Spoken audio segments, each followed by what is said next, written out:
बिस्मिल्लाहिर्रहमानिर्रहीम स्टूडेंट्स, मैं professor Marwan Unique Group of Institution physics department की तरफ से। लास्ट टाइम हमने जो टॉपिक पढ़ा था दैट वाज चैप्टर 19 का टॉपिक था वेव पार्टिकल डुअलिटी। इसमें हमने ये प्रूव किया था कि पार्टिकल्स के पास भी वेव नेचर होती है और हमने एक इलेक्ट्रॉन के लिए वेवलेंथ फाइंड की दैट वाज अबाउट 1.65 × 10⁻⁻10 मीटर्स।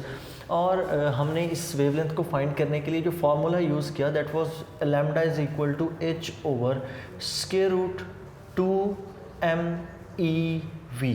अब इस फार्मूले की थोड़ी सी अगर आपको मैं हिस्ट्री दोबारा से बताऊं तो हमने यूँ किया था, हमारे पास था एक इलेक्ट्रॉन सोर्स, उस इलेक्ट्रॉन सोर्स में से इलेक्ट्रॉन्स एमिट हो रहे थे। तो इलेक्ट्रॉन्स जो सोर्स में से एमिट हो रहे थे ना, उनको हमने एमिट करवाया था by the means of thermionic emission. Thermionic emission में यूँ होता है कि आप एक करंट सोर्स प्रोवाइड करते हैं, जब करंट सोर्स फिलामेंट के साथ आप अटैच करते हैं तो फिलामेंट अपने अंदर से इलेक्ट्रॉन्स को इजेक्ट करना शुरू कर देता है। तो ये हमारे पास था एक इलेक्ट्रॉन सोर्स। तो इसके साथ आपने अटैच की थी एक बैटरी। अंडरस्टूड है, जब आप बैटरी अटैच करेंगे तो बैटरी इसमें से इलेक्ट्रॉन्स को इजेक्ट करवाएगी by means of thermionic emission. तो इस फार्मूले की इंपॉर्टेंस बीच में क्या है? इस फार्मूले की इंपॉर्टेंस ये है कि जब आप वोल्टेज को बढ़ाते हैं तो वेवलेंथ कम हो जाती है। हमें वेवलेंथ कम क्यों चाहिए और हम इस वोल्टेज और इस रिलेशन तक कैसे पहुंचते हैं? तो इस फार्मूले को हमने कुछ यूँ पढ़ा था, lambda is equals to h/p, और इसको हमने नेक्स्ट स्टेप में यूँ लिखा था h/mv because momentum mass into velocity. अब ये जो इलेक्ट्रॉन्स यहाँ पर एमिट होते हैं इनके पास काइनेटिक एनर्जी होती है। According to the energy conservation we can say that energy can neither be created nor be destroyed. तो इसका मतलब इन इलेक्ट्रॉन्स के पास मूव करते हुए कौन सी एनर्जी होगी? ऑब्वियसली जब ये इसमें से एमिट होंगे they will have kinetic energy which is equal to 1/2 mv²। ये काइनेटिक एनर्जी इनको मिलेगी कहाँ से? ये इनको बैटरी वो सोर्स प्रोवाइड कर रहा होगा in the form of electron volts. So kinetic energy is equal to electron volt is equal to 1/2 mv²। Remember ये v वोल्टेज का है और ये v वेलोसिटी। मैं दोनों तरफ मैथ से मल्टीप्लाई कर दूं तो it will become mev is equal to 1/2 m²v²। फिर देख लें मैंने किया क्या है स्टेप में, मैथ दोनों तरफ कर दिया मल्टीप्लाई, उसके बाद 2 को उधर मल्टीप्लाई करते हैं तो ये फॉर्मूला हो जाता है 2mev is equals to m²v²। अब इसको नेक्स्ट स्टेप में मैं कुछ यूँ लिख सकता हूँ 2mev is equal to mv²। 2mev is equal to mv, ये मोमेंटम के इक्वल होता है, so it is equal to mv² है। आपने यहाँ पर वैल्यू रिप्लेस करनी है तो बेशक v इस स्केयर को ख़त्म कर दें, उधर रूट लगा दें।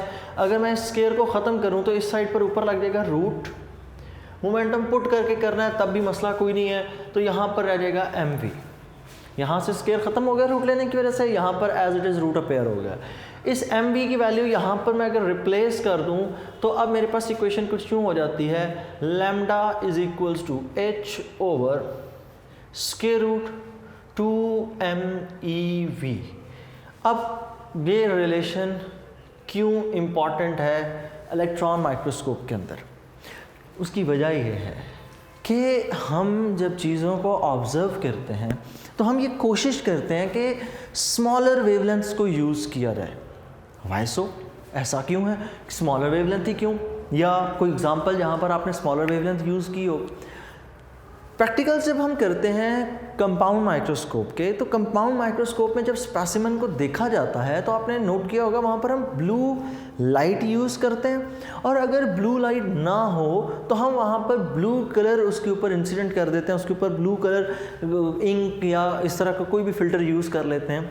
ऐसा क्यों करते हैं? क्योंकि जो हमारा विजिबल रीजन है ना, ये स्टार्ट होता है रेड से जो सबसे बड़ी वेवलेंथ है, और एंड होता है वायलेट पे जो कि ब्लू का ही एक शेड है। अब हमारी जो विजिबल रेंज है वो इसके अंदर लाया करती है, तो ब्लू कलर को देखना हमारे लिए सबसे आसान होता है, इसलिए उसकी वजह है कि वेवलेंथ उसकी कम होगी।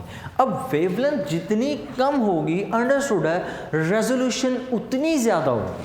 ठीक है। वेवलेंथ जितनी कम होती जाती है रिजॉल्विंग पावर उतनी ज़्यादा होती जाएगी, और जितनी ज़्यादा किसी ऑप्टिकल इंस्ट्रूमेंट की या मैग्नीफाइंग इंस्ट्रूमेंट की या माइक्रोस्कोप की रेजोल्यूशन पावर जितनी ज़्यादा हो हमारे लिए वो उतना अच्छा इंस्ट्रूमेंट कंसिडर होता है। तो इसकी रिजॉल्विंग पावर इलेक्ट्रॉन माइक्रोस्कोप की बहुत ज़्यादा होती है, क्योंकि हम यहाँ पर यूज़ करते हैं एक स्मॉलर वेवलेंथ। तो वो स्मॉलर वेवलेंथ हमने कैसे गेन करनी है, हमने इस वोल्टेज को बढ़ाना है, बिकॉज वोल्टेज का जो वेवलेंथ के साथ रिलेशन बनता है वो कौन सा बनता है, वोल्टेज और वेवलेंथ का आपस में बनता है इन्वर्स रिलेशन। इस इन्वर्स रिलेशन की वजह से जब आप पोटेंशियल डिफरेंस बढ़ाते चले जाएंगे वेवलेंथ उतनी कम होती जाएगी। मतलब हम यहाँ पर जितनी बड़ी बैटरी यूज़ करेंगे, अंडरस्टूड है, जो इलेक्ट्रॉन इसमें से एमिट हो रहे हैं they will not behave as a particle, they will behave like a wave, और उनकी जो वेवलेंथ होगी वो कम होती जाएगी। Lesser is the wavelength, higher is the resolving power. So resolving power यहाँ पर बढ़ना शुरू हो जाती है। अगर रिजॉल्विंग पावर बढ़ रही है इसका मतलब इलेक्ट्रॉन माइक्रोस्कोप से हमारे रिजल्ट्स और ज़्यादा अच्छे मिलेंगे। अच्छा, अब थोड़ा सा रिजॉल्विंग पावर को देख लें। रिजॉल्विंग पावर को या पिक्सेल्स को हम यूँ कुछ एक्सप्लेन करते हैं कि पिक्सल जितने ज़्यादा और जितने छोटे होंगे रेजोल्यूशन इमेज की क्वालिटी उतनी बेहतर होगी। ये दो चीज़ें इनको समझना है। पिक्सेल्स की तादाद जितनी ज़्यादा होगी और उनका साइज़ जितना छोटा होगा इमेज की क्वालिटी उतनी बेहतर होगी, और इसका उल्ट भी कि अगर पिक्सल बड़ा होगा इमेज की क्लैरिटी कम होगी, आप उसको जूम करेंगे तो वो आपके लिए प्रोमिनेंट नहीं होगा, आपके लिए वो जो इमेज होगा वो डल सा बनेगा। जितना बड़ा पिक्सल होगा उतनी उसकी डेफिनेशन कम हो जाएगी। नेक्स्ट, इसके अंदर फिर हम क्या करते हैं, यहाँ से जो इलेक्ट्रॉन्स एमिट हुए वो हर डायरेक्शन में एमिट होते हैं, बिकॉज मेटल सरफेस में से electron upward downward left right हर डायरेक्शन में एमिट होगा। फिर इन इलेक्ट्रॉन्स को चूंकि हमने स्पेसिमन के ऊपर इंसिडेंट करना होता है, वो स्पेसिमन वो ऑब्जेक्ट है जिसको आप ऑब्जर्व कर रहे हैं। अब उस ऑब्जेक्ट के ऊपर हमने अगर उसको इंसिडेंट करना है तो उसके लिए ज़रूरी होता है कि वो इलेक्ट्रॉन की बीम सारी की सारी फोकस्ड हो। जब इलेक्ट्रॉन की बीम को आपने फोकस करना है तो उस फोकसिंग के लिए हम यहाँ पर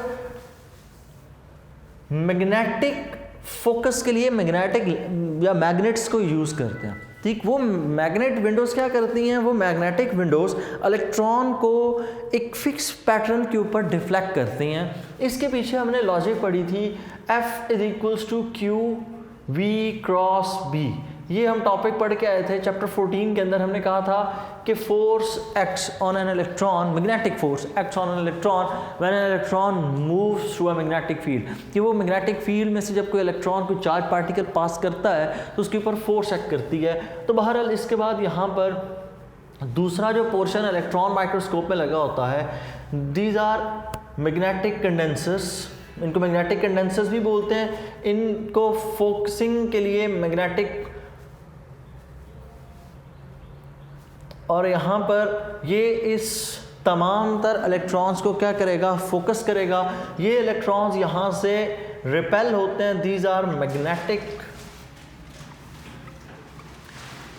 कंडेंसर्स। अच्छा, एक और बात, यहाँ पर ऑप्टिकल को भी थोड़ा सा आप साथ साथ डिस्कस कर लें ताकि आपका कॉन्सेप्ट क्लियर रहे। जो ऑप्टिकल माइक्रोस्कोप है ना, जो लाइट के ऊपर वर्क करती है, उसमें डिफ्लेक्शन के लिए हमें मैग्नेटिक कंडेंसर नहीं लगाते। वहाँ पर हम कॉन्वेक्स लेंस को यूज़ करते हैं, क्योंकि कॉन्वेक्स लेंस क्या काम करता है, वो तमाम तर लाइट को कन्वर्ज करता है। तो यहाँ पर मैग्नेटिक कंडेंसर्स या मैग्नेटिक कन्वर्जर्स लगे होते हैं जो इलेक्ट्रॉन्स को कन्वर्ज करते हैं, क्योंकि हो ना हो इलेक्ट्रॉन इज़ अ पार्टिकल। तो ये यहाँ से हुआ फोकस, नीचे यहाँ पर पड़ा होता है स्पेसिमन। वो स्पेसिमन जिसको आपने ऑब्जर्व करना है, ये वो कोई ऑब्जेक्ट पड़ा है जिसको अंडर द माइक्रोस्कोप हम ऑब्जर्व कर रहे हैं। तो this is your specimen.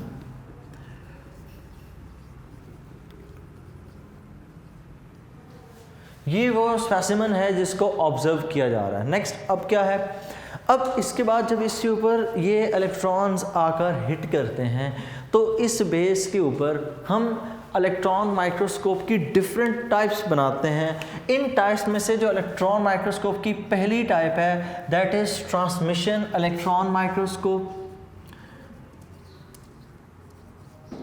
Transmission electron microscope क्या काम करती है कि वो इलेक्ट्रॉन माइक्रोस्कोप जिसमें स्पेसिमेन में से इलेक्ट्रॉन्स पास कर जाते हैं, उसमें से ट्रांसमिट हो जाते हैं, पेनिट्रेट कर जाते हैं। दूसरी टाइप है that is scanning electron microscope. पहली है ट्रांसमिशन इलेक्ट्रॉन माइक्रोस्कोप, दूसरी है स्कैनिंग इलेक्ट्रॉन माइक्रोस्कोप। इसको SEM भी बोलते हैं शॉर्ट फॉर्म में, scanning electron microscope.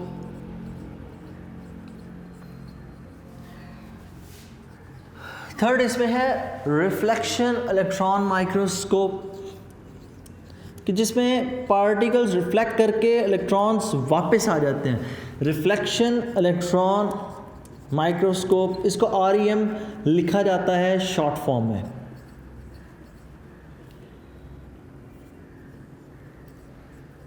And the last one is low voltage electron microscope.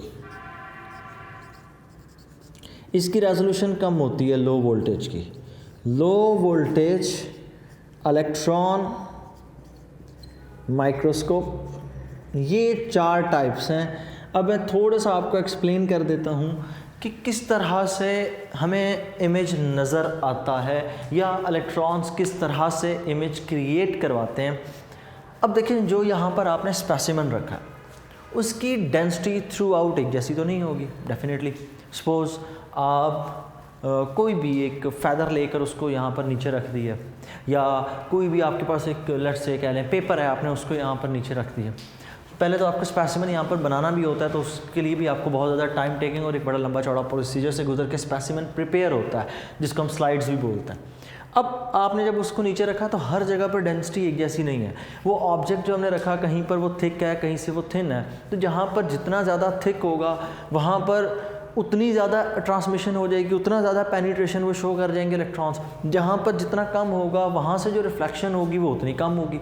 अब यहाँ पर डेंसिटी कंट्रास्ट बन जाएगा, कहीं से रिफ्लेक्शन ज़्यादा हो रही होगी, किसी पॉइंट से रिफ्लेक्शन कम हो रही होगी, तो अकॉर्डिंग टू द थिकनेस हर पॉइंट से जो रिफ्लेक्शन होगी वो डिफरेंट होगी। जब हर पॉइंट से डिफरेंट रिफ्लेक्शन होगी तो उसी वजह से कंट्रास्ट डिफरेंस आएगा। जो हमारे पास इमेज बनता है, 2 इमेजेस हम बनाते हैं इसमें। पहला इमेज बनता है सिर्फ और सिर्फ मैग्नीफाइड इमेज जो इलेक्ट्रॉन्स खुद बनाते हैं। फिर इस इमेज को सेकंड टाइम हम खुद एनलार्ज करते हैं और हमें फाइनल इमेज अपीयर होता है। इसके बाद नेक्स्ट 2 इमेजेस बनते हैं स्पेसिमेन का। पहला इमेज किसकी वजह से बनता है? इलेक्ट्रॉन्स की पेनिट्रेशन की वजह से, डेंसिटी कंट्रास्ट की बेसिस के ऊपर पहला इमेज बनता है। फिर उसी का दूसरा इमेज आगे क्रिएट होता है, उसी इमेज को एनलार्ज किया जाता है। एक बात और इसमें याद रखिएगा कि इलेक्ट्रॉन माइक्रोस्कोप जब भी यूज़ होती है आपके पास हमेशा कलरलेस इमेजेस बनते हैं। लेकिन जब आप इसको ऑब्ज़र्व करते हैं डायग्राम्स के अंदर, तो हमने उनको कलर वगैरह शो किए होते हैं। वो जो कलर्स शो किए जाते हैं वो सारे के सारे फेक कलर्स होते हैं। हमें कलर्स क्यों नहीं अपीयर होते हैं? कलरलेस इमेज मतलब ब्लैक एंड वाइट इमेज क्यों हमें अपीयर हो रहा होता है? ब्लैक एंड वाइट इसलिए बिकॉज इस इलेक्ट्रॉन की जो वेवलेंथ है वो हमारे विजिबल रीजन में है ही नहीं, तो उसमें लाइट तो है नहीं कि जो उसमें से कलर्स रिफ्लेक्ट हों। वो इनफैक्ट इलेक्ट्रॉन यूज़ हो रहा है, तो इसलिए कलरलेस इमेजेस होंगे, मतलब ब्लैक एंड वाइट इमेजेस बनते हैं, सिर्फ उनके शेड्स। और उनको प्रॉपर एक्सप्लेन करने के लिए फिर हम फेक कलर्स का यूज़ करते हैं। नेक्स्ट चीज़ आगे, इसकी रिजॉल्विंग पावर या इसकी मैग्नीफिकेशन कितनी है? इसकी रिजॉल्विंग पावर 0.5 to 1 नैनोमीटर तक है। 0.5 to 1 nanometre. It all depends upon the potential difference, कि आप जितना ज़्यादा वोल्टेज बढ़ाते जाएंगे रिजॉल्विंग पावर उतनी ज़्यादा होती जाएगी। आम जो ऑप्टिकल माइक्रोस्कोप है उससे तकरीबन आपको रिजॉल्विंग पावर मिल रही होती है, उसकी वेवलेंथ होती है 400 × 10⁻⁻⁻⁷, तो उसकी रिजॉल्विंग पावर बहुत कम, क्योंकि उसकी वेवलेंथ बहुत कम है। यहाँ पर जो वेवलेंथ है, यहाँ पर वेवलेंथ मिनिमम जब वेवलेंथ बहुत ज़्यादा कम होगी रिजॉल्विंग पावर ज़्यादा। जो लाइट है, लाइट की wavelength as compare two electrons ज़्यादा होती है, तो जब ज़्यादा वेवलेंथ होगी रिजॉल्विंग पावर उतनी कम होगी। तो इसमें मेन थीम आपने बस ये याद रखना है कि वेवलेंथ हमने जितनी मिनिमम कर सकते हैं हमने कर देनी है, और मिनिमम वेवलेंथ जो इस केस में हम तकरीबन रखते हैं that is in the order of 10⁻⁻10 हम इस ऑर्डर पे इसको रखते हैं, ताकि जितनी ज़्यादा वेवलेंथ स्मॉलर होती जाएगी उतना ज़्यादा हमारे लिए रिजॉल्विंग पावर बढ़ती जाएगी। बाकी ये topic board point of view से आपने शॉर्ट क्वेश्चंस के तौर पर करना है, लॉन्ग क्वेश्चन में ये नहीं पूछा जाता। अल्लाह हाफिज़।